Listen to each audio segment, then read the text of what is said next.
What's going on, guys? How are we doing today? Today's video, I wanted to go over another counter. Back-to-back counter videos. I know, what is this, 2019 or something? We're going to go over a fleet counter. This is... I know not everybody's going to have to fight a 7-star Executor, but we're going to go into one of my favorite teams right now with countering it. And even this counter is not, like, going to win every single time, but... in terms of past counters that we've had or we've tried to use, this is probably the most consistent one in all of that. If I were to say, you know, what times out of 10 you win, maybe like 4 or 5, pushing 6. I mean, that's still not the worst thing in the world. There's a bit of RNG here. We're going to go show you the RNG and like where it is exactly, but we're going to show you a team here. The MVP of why this works so well is Imperial TIE Fighter, and we're going to be still using Malevolence here in this counter. I'm sure you guys have already seen this before, but this is a great new little counter. I'm not sure if anybody's gone over it in a video, but I wanted to because not only has it won me GACs, but it's helped a lot of people in TW too. So I thought I might as well show you. So here we go. First things first, into this guy's kit, well, I guess first things first. Before that, he is very fast. He is 201 speed, which allows you to go before any of the other ships go, which is huge, right? So he's 201. I have like no 6E mods on him really whatsoever. So it would help a lot more if you did have those, but I don't. So he's fast, right? You're going to go first. And if you go first, you're going to use this first special called the Targeting Computer, which gives out foresight to himself. And then if you see in his kit here, if he dodges, it says it grants 25% turn meter to that allied capital ship whenever it evades. But it's also doubled if you're an Empire. But in this case, you're going to be a Malevolence, which is not Empire, so you're going to only going to get 25% turn meter gain, which is still huge. It can allow you to go before some of the other ships on the Executor fleet goes. Sorry, sometimes that's a hard word to say when I'm like trying to have like all these things said at the same time. Executor. Sometimes I say it wrong too, and I get people commenting on my videos, but Executor. So that's that. I'm not going to go into battle because I don't want to hit anybody, but I have a battle to show you of when I win. So let's just kind of, maybe I can do a test. I'm not going to maybe hit this guy or anything, but this works especially good versus 5, 6, and 4-star, but also that 7-star fleet, it beats it. But those are like the times where it's more like RNG dependent on like what happens here and there. But like if I were to go up against this guy in the middle capping trips, I would be able to win for sure. The comp, let me just pull it up. I'm not going to go into a fight yet. We'll just show you the footage that I have from my previous GAC stream. But you're going to be pulling in Empire, the TIE Fighter we just got. And then we're going to pull over some Separatists. We're going to go with Hyena and Vulture. And we're going to bring in just these couple guys because you don't really need everybody here. You can save a reinforcement slot. You don't need Soldier. And then the not most important, the other second most important guy, I would say, is Karth and the Ebon Hawk. So you want to use this fleet. I'd say this is the best one to use right now in terms of countering 7-star Executors or just anybody for that matter of fact. So it's a good one to bring in. People, you know, if you have a high relic Sun Fac, you can try doing the Hyena or swapping out Hyena and bringing in Sun Fac for that slot. But I just think this is a bit more safe because even if you have the bad RNG, you can still get a couple kills off before the battle is over. So that's that. So let's go over here and show you some footage. Hopefully you guys can see this. If not, I'm sorry. I can always show it after as I'm editing this. But here we go. Let's go full screen a little bit. So here we go. This was in a previous JC stream. I'm going to try to slow it down and show you like what's going on. There's our first special. We go before them. And we get the dodge, the evasion, the foresight. Gives out the TM, right?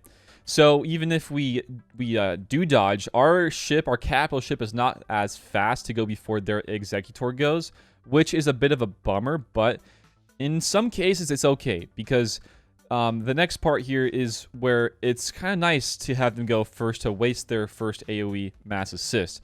But then, again, it's like RNG, like with who they go for. But it's not the worst thing in the world if they go for the Hyena, because guess what? You have the cleanse right after their mass assist, which is nice, right? So let's say, you know, in this situation that they didn't go for the hyena and they went for a vulture. Well, guess what? Vulture comes back anyways because that's the first starting one. He brings another one back. If they go for the TIE Fighter, he can possibly get more dodges. But honestly, you could probably be just fine. You could still win these matches, even if off that first mass assist that you lose a TIE Fighter. You're going to be just fine. So it's really not the worst case scenario if they go for another person besides hyena. So here we went before their Razor Crest. So we're going to get some Buzz Droids out on that guy. And then we're going to get some more damage applied here. The big guy you want to go for and try to kill in these ones is going to be the Cad Bane ship, the Xanadu Blood. Because that is the most annoying one to really have to worry about in a cleanup. Because in most of these battles, you want to try to get a one-shot, but if you can't get a one-shot, you want to at least go and get a kill on one of those guys, and the one I would say to go for is Cad Bane ship, right? So first reinforcement here, guys. First reinforcement is going to be Geonosian Spy. We have a bit more RNG here. You know, a bit more RNG. We're going to try to save Ebon Hawk for the second reinforcement for more of that chaff to stop them from the target lock contract with the Executor. So, Spy here. RNG because of who he's going to mark. You have to target Houndstooth with one of them, but the other one is going to be random. It's either going to be on Razor Crest or Xanadu Blood. So, you're going to get a nice little coin flip here on who it is, and we got kind of lucky here. It was Cad Bane. I would say, though, even if you don't get Cad Bane here, you have a good chance of still winning because, you know, in some of these situations, you're going to have some Buzz Droids onto the Razor Crest, so that way you can still get a nice massive volley swarm hit onto him. But then, again, it's RNG even then because they have evasion up. And if they evade all those attacks, well, then you're going to lose out on all that damage and you can't get a kill. But in our case right here, with our Gear 12 Geonosian Spy, we were able to kill. And we didn't get too many dodges, which was really nice. In this counter, for relics on some of these other guys, you know, some of these guys, Hyena and Vulture, they don't have pilots, right? So you don't have to worry about it. But for others, I would say like Geonosian Spy would be a really nice relic to have here because if you can land that big hit off the bat with that reinforcement, then you're going to get a lot more damage output, which is amazing. So here we go. We killed off the XB.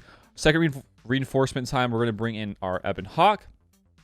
And with him, we're going to try to do some nice little taps over to the Razor Crest. We want to save, in this case, we want to save his second special. Because that one gives out chaff. But with this reinforcement, it already gives out chaff anyways. So might as well save it for when we have some more vultures come into play. So right there, we got Slave 1 coming into play. We're going to, right here, call in our Ebon Hawk. And get some more TM there because you can give out TM on his, on Karth's basic, on the Ebon Hawk's basic, that is. Do a big old hit right there. And then let's go for, I think here I go for an AoE, I want to say. AoE, yeah, right? What do we do? Yeah, AoE, here we go. You're getting a counterattack, but we got chaff, right? So we don't get target lock, which is really nice. And then we bring out some more chaff because we got a new Vulture Droid. At this point, Karth can die, and it's all right. It's going to be all right. So I think right here we lose Karth. And then volley, we absorb. Wow, we absorb all that hits, and you know what? It's so important to have chaff because if we did not, we would have lost somebody there. So, yeah, chaff's pretty huge here, guys. So, anyways, we got ultimate off. All those vultures died on us, you know, all that TM. Now we can go and pick off some of these other guys while we keep Houndstooth alive. So, this is where we were like gonna win, but this is like in all my attempts, in all my wins of killing a 7-star Executor, this is how they usually look at the very ending of it all. It is not clean, not even close, but you can still pull off a win. And in GAC especially, if you have to fight one of these, a 53 banner win on a one-shot is a huge win in my books. All right, huge win. Even more so in Territory War.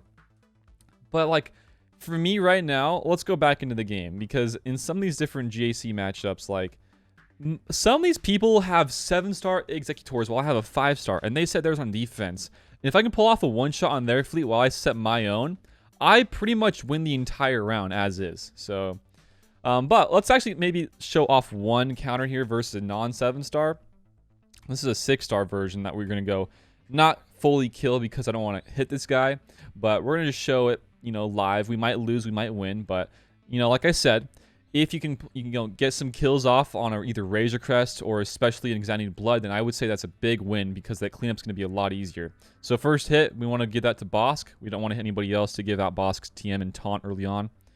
Then we're going to give out another one of these cleanses to get some TM going. And then guess what? In a 6-star version, we get to go before, so we can apply some Buzz Droids off before anything crazy happens, which is amazing. If we didn't crit there onto the Houndstooth and we were able to hit on the Executor Blood with those Buzz Droids, then this would have been way, way easier. Way easier. We lose Vulture there. That's all right. Let's get another basic up on here. Here, let's go. Let's go bring in Spy. Let's see who he wants to target. Razor Crest. Razor Crest. All right. See, it's not the worst thing, though, because you can still have all these nice little hits applied here every so often.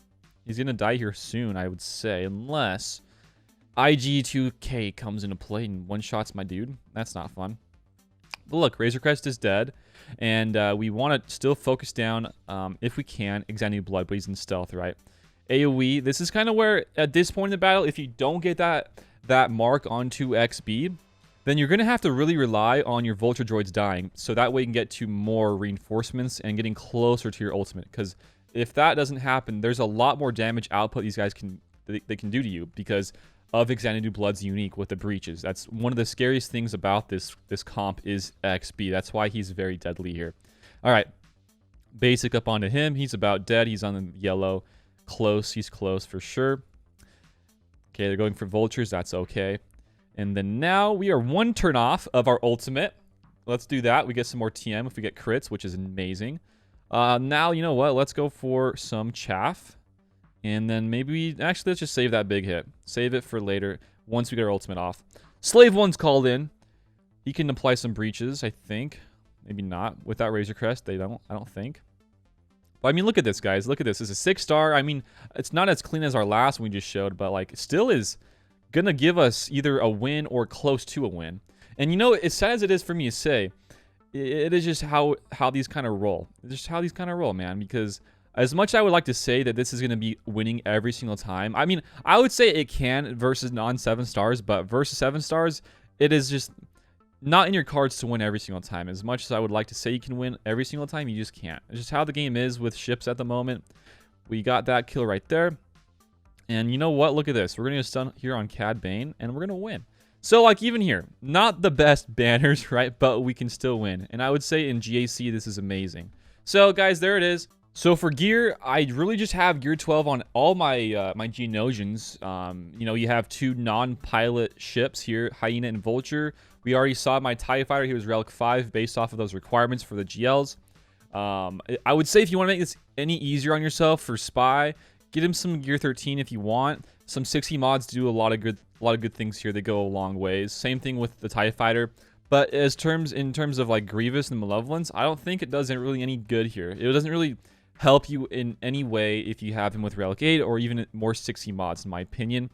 That's about it. I think that's all I want to go for today, guys. This nice little counter. It's great for GAC, great for counters in climbing an arena, TW, all that sort of great stuff. But that's about it. If you guys have any questions or comments about this, or maybe use a different counter to this team, let me know down below, guys. But this is amazing. I love it. It's helped a lot in GAC as of lately. And yeah, have a good one out there, guys. Until next time, I will see you all later. Peace out and have a good one. Bye, guys.